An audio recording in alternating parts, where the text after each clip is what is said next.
1,17,00,000 குடும்பங்கள் பயன்பெறும் வகையில் மகளிர் உரிமை தொகை திட்டத்திற்காக 13,720 கோடி ரூபாய் ஒதுக்கீடு செய்யப்படும் என அமைச்சர் தங்கம் தென்னரசு அறிவித்திருக்கிறார். நீலகிரி, வால்பாறை போன்ற மலைப்பகுதிகளிலும் மகளிர் இலவச பஸ் பயண திட்டம் விரிவாக்கம் செய்யப்படும் என்றும், சென்னை உள்பட அனைத்து மாநகராட்சி, நகராட்சிகளில் பசுமை பரப்பை அதிகரிக்க நகர்ப்புற பசுமை திட்டம் அறிமுகம் செய்யப்படும் என்றும் கூறினார்.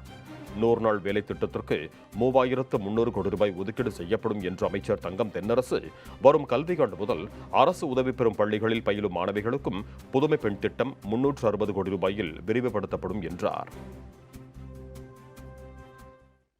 கலைஞர் மகளிர் உரிமை தொகை திட்டத்தின் மூலம் 1,15,00,000 குடும்பத் தலைவர்களுக்கு ஒவ்வொரு மாதமும் 1000 ரூபாய் அவருடைய வங்கிக் கணக்கில் நேரடியாக செலுத்தப்பட்டு வருகிறது.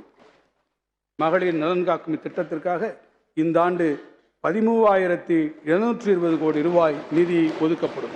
ஊரகப் பகுதிகளில் ஏழை எளிய மக்களுக்கு ஒரு சமூக பாதுகாப்பு வழங்கும் விதமாக ஐக்கிய முற்போக்கு கூட்டணி அரசால் அறிமுகப்படுத்தப்பட்ட மகாத்மா காந்தி தேசிய ஊரக வேலை உறுதி திட்டத்தை நாட்டிலேயே மிகச்சிறப்பாக செயல்படுத்தும் மாநிலமாக தமிழ்நாடு திகழ்கிறது. அதிலும் குறிப்பாக 79 லட்சம் பெண்கள் இத்திட்டத்தின் மூலம் பயனடைவது குறிப்பிடத்தக்கது.